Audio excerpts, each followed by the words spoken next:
What hobbies do you have outside of writing and podcasting? I play basketball. I like traveling to like the hiking stuff. Like I would prefer that, but there's not that many places to do that here. Um I'm trying to think like my business is my hobby in many ways. So um yeah, I mean I like athletics a lot. Like I'll play Hmm. sports. Yeah, I'll play like basketball.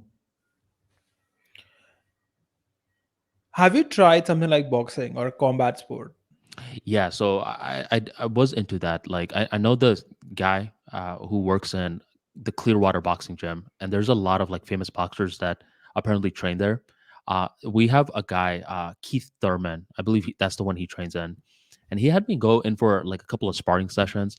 So I like that. I mean, that's something I definitely want to get more into, like the whole mixed martial arts stuff. There's a lot of classes in the Tampa Bay region. It's becoming really popular in the past few years. I Hmm. remember back when I was in school, I was looking for someone to teach me how to fight, and I couldn't find a single school in my city except for one, which was so expensive it was insane. Now they're everywhere, so you can find a boxing trainer anywhere, and it's so cheap that anyone can afford it. You So used to do that, but did you stop recently? I used to do that back around COVID happened. I used to box, Mhm. but during COVID, while I was overhead pressing, I kind of twisted my wrist completely. So I didn't rack the weight properly, and my wrist kind of went all the way back. And it's healed, but it's not fully healed in the sense that my wrist, my right hand wrist, it still feels a little loose. And when I went to the boxing gym again after it kind of healed as much as it has healed, when I punch the heavy bag a lot, my wrist hurts like a bitch for days. Right. So I've decided to not fuck it up in the sense that it's not worth it for me to pound my wrist on a heavy bag when it's already damaged and not fully healed and it still feels loose to me. Mhm. And I'm like, I type for a living, right? I need to write, I need to code, I need to sit on my computer. And if I get something like carpal tunnel or some other bullshit with my wrist, it would make it harder for me to live. And boxing is just supposed to be a hobby, so I kind of stopped boxing. Mm. Do you do any of like the grappling work? I don't. I right now my only physical activity is weightlifting and walking and hiking. That's it. I don't do any Bro, fighting activities. walking is underrated, man. It's like um it's one of those things like I have to do. And it's like I walk in a very weird way where I walk pretty fast. Like I'm not a slow walker. Like I'll walk like in a way where um you'll notice it. It'll be like, and it burns a lot of calories. Like you'll be sweating right after you're done. How many steps do you walk a day? I Or don't how know many this. hours do you walk? So I do 35 minutes, but it's like you're going to have to like actually like really be mentally alert to keep up with me. Um, I had someone like one time stop me and it's like, man, you walk really like fast. You should do one of those speed walking competitions. And I was like, man, Uh, that's not even a thing, man. I like Google it and it's like, it's not like I'm like walking like fast. It's just like I have very long legs and it's just like gliding like that. So, afterwards, like it's like a cardio. Like I prefer that over jogging or running. hmm. You do jogging or running? No, no, no. I don't run. I don't jog. I just walk. Yeah, I saw. I think jogging was like a marketing campaign to sell Nike shoes. I was reading the Phil Knight's autobiography one time, and he said that his co-founder wanted to market his shoe, so he created the concept of jogging to make other people wear those shoes and jog Oh, with him. really? Holy Yeah, shit. That's interesting. yeah, because it's like I've a heard middle of like running. Yeah. jogging is actually supposed to be really bad for your muscles. In the sense you're encouraging your body to take these, you're basically telling your body this, okay? Hmm. We need to do a lot of these small step type movements, and that's why we should lose any mass we have. So if you look at people who are, say, long distance marathon runners, they're all skinny as hell, like they have Oh no yeah. muscle whatsoever. It's the worst thing you can do to your body. If you want to lose muscle fast, start jogging. Something about jogging, man. You don't look like you kind of look like a wuss doing it. Like, like it's like either run or just walk. Yeah, sprinting is really, really good for you, but jogging is like just bad. Like, You ever done like fishing? I have not. I'm a vegetarian. Okay, like do people there ever just do fishing and then throw the fish back? Because I know some people do that. They don't do it here, right? When people here only fish because they have to eat the fish or sell the fish, they don't fish for pleasure. At least I'm not aware of it. It could be a thing. I just Hmm. don't know. How do Fishing's you fun. fish? I used to like so my house back at home in West Palm. There's this like nice lake in our backyard where you could just fish. It's so chill. Like it's just like um it's one of those things that teaches you how to be patient and how to be timely. Like you could be like not catching anything for like 30 minutes and out of the blue moon you just catch 5 fish in a row. And it's like it's very just calming and soothing. So it's non-linear, right? Like you can just sit around and catch a lot. Yeah, I remember like 3 days one time I wasn't catching any fish, and my friends around the area were like, "Haha, you didn't catch any fish." And I was just like, "Man, like they're all catching fish. Like, what's wrong with me?" And dude, one day I catch this like big catfish. It's like we didn't even know a catfish was in our lake, and that's like a like if you catch a catfish, you get props from like the crew. So I like came with the catfish. I'm like, guys, look, I caught this. They're like, what the heck? So 3 days just doing nothing, like spending like just 3 hours just sitting there, like in my mind, and then like after those 3 days are up, big catfish, nice reward. Isn't catfish an invasive species for your country? It's a what? An invasive species? What does that mean? Like it's illegal to catch it? No, it means that the species was not naturally a part of the environment and was introduced by humans in that area. And they have no Mm, natural predators, so they're kind of like disturbing the local environment. For example, in many of your lakes, there's a fish hmm. called carp, and carp is an invasive species. So carp has no natural predators in America, Right. and in any lake you introduce carp to, it'll replace the existing biome very fast. So if you put carp in a lake, like let's say you put a bunch of carp fish, and say they're like 1% of the fish population, they'll quickly become like 98, 95% of the fish population. They'll kill Whoa, everything and just become the most dominant species I because they didn't have know no that. predators. That may make sense why that catfish was so big. It's probably just eating everything. Let me see if catfish is an invasive species. I've heard of it, I'm not sure. Catfish invasive species.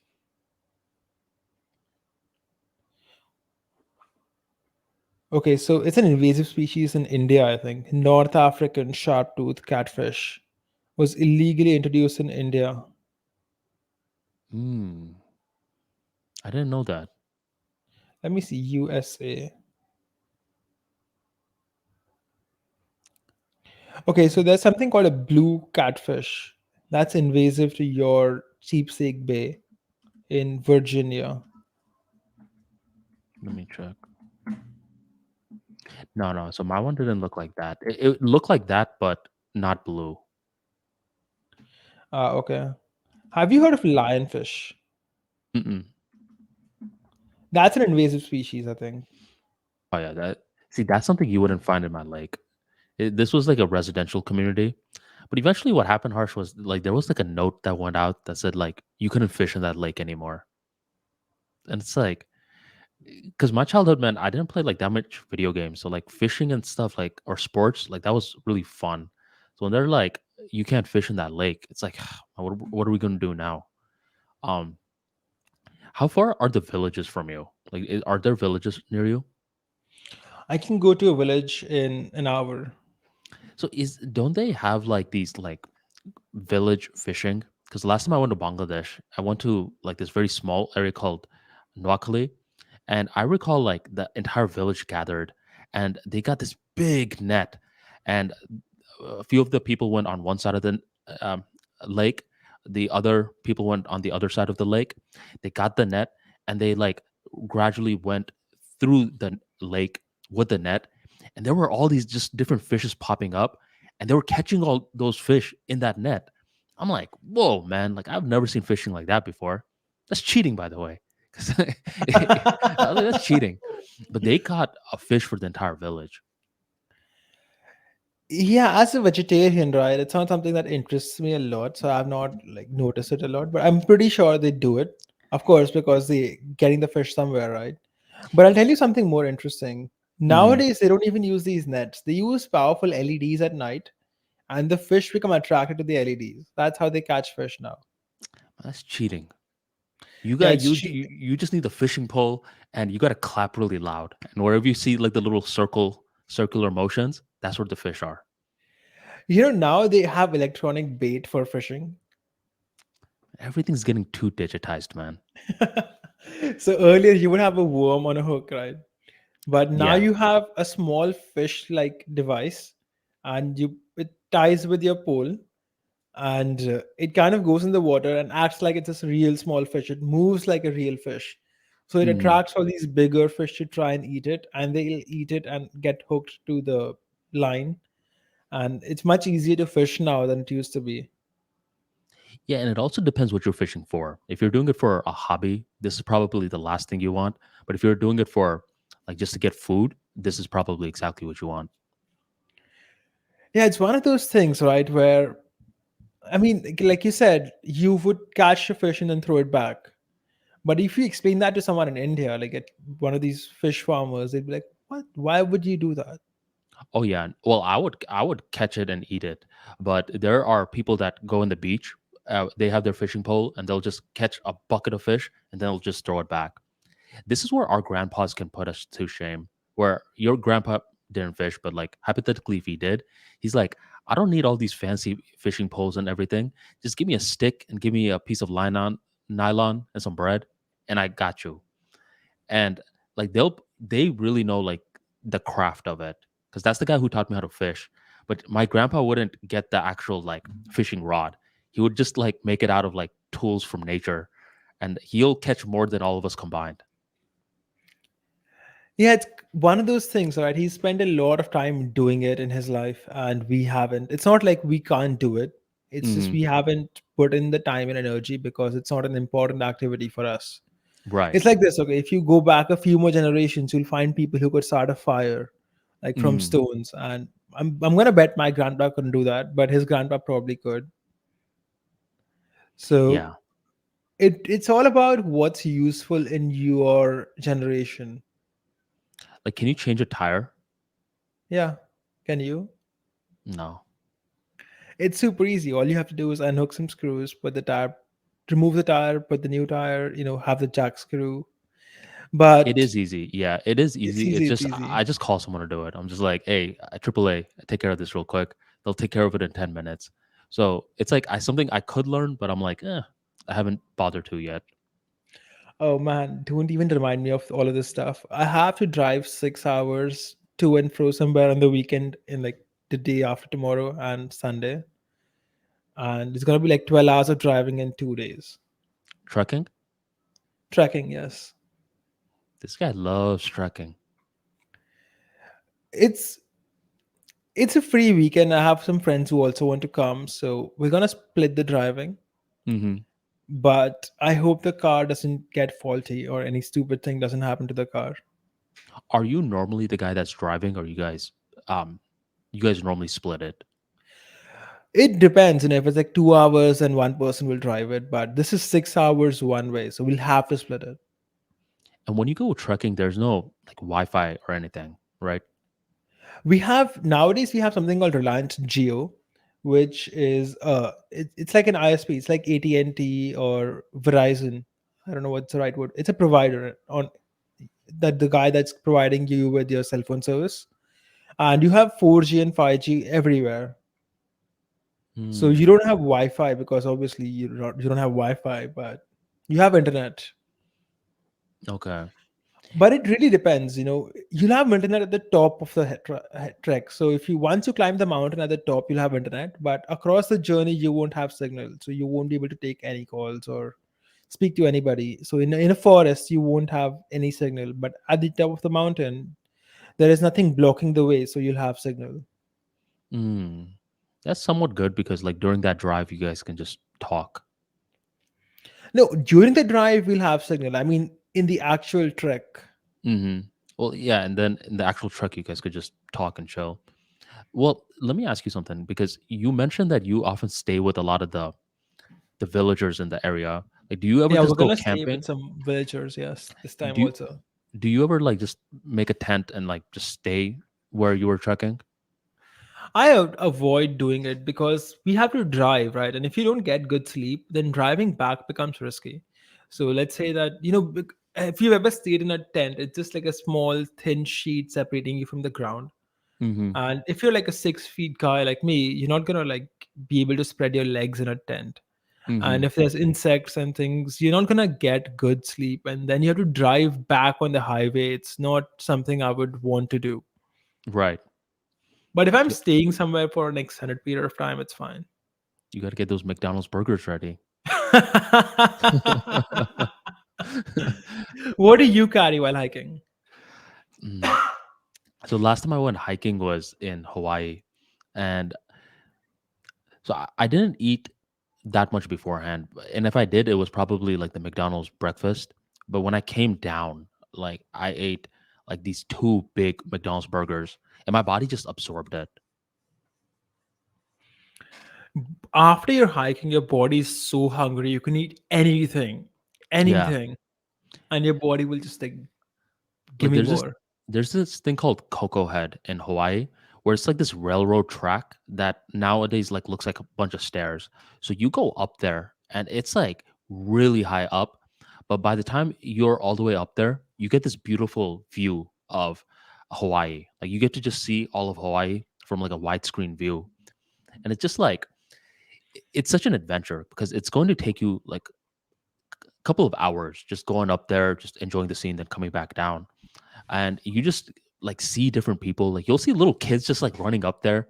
Um, it's a fun atmosphere, man. Like I really do like hiking, but it's just like in this area, there's not that many opportunities to hike. Definitely, I can see it's sad that you can't hike as much. It's one of the best things you can do as a guy. It's like it's a natural thing God has made in men to have adventure, to want to explore new places. Yeah. Oh yeah. Did you see this tweet I made where I said that there's like the three main things a man wants psychologically outside of, say, the basic things like sex? I Hmm. mean, the first thing is fighting, you want to fight. The second thing is exploring new places. And the third thing is going at really fast speeds. Mm. So the last one, like, what do you mean, like driving or just in life in general? No, I mean fast speeds. Like, for example, earlier we would go on horses. Now people want to fly on planes and Mm. That's a good you know observation. be at like good speed. That's something the man kind of like enjoys. Like if Yeah. you tell a kid what he wants a fast car. Like no Fast. one wants a slow car. No one wants a car like we're gonna go at 15 kmph. Like no one The wants slowest that. horse.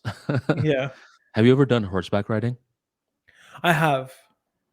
What's like Well, I don't know if you're allowed to say this, but what's like the coolest place outside of India you've been? No comment. No comment. Okay. Man, there's like a lot of like unique places in the world to still visit. One thing that I've been seeing, man, I forgot the name of it, but it's like these sky, I think it's called like aurora lights or something. Have you heard of that? Yeah, yeah. The aurora lights, the green lights that show up, right? Yeah. Where is that? It's in a lot of places, but even in Antarctica, they have it. Okay, yeah, that's just like one of those like at first I thought these were like photoshopped images. And I'm like, wait a minute, these are for real? It's like, yeah, it's for real. Like in certain parts of the world, like the sky's lights look like that at a certain time. Yeah, it happens a couple times a year.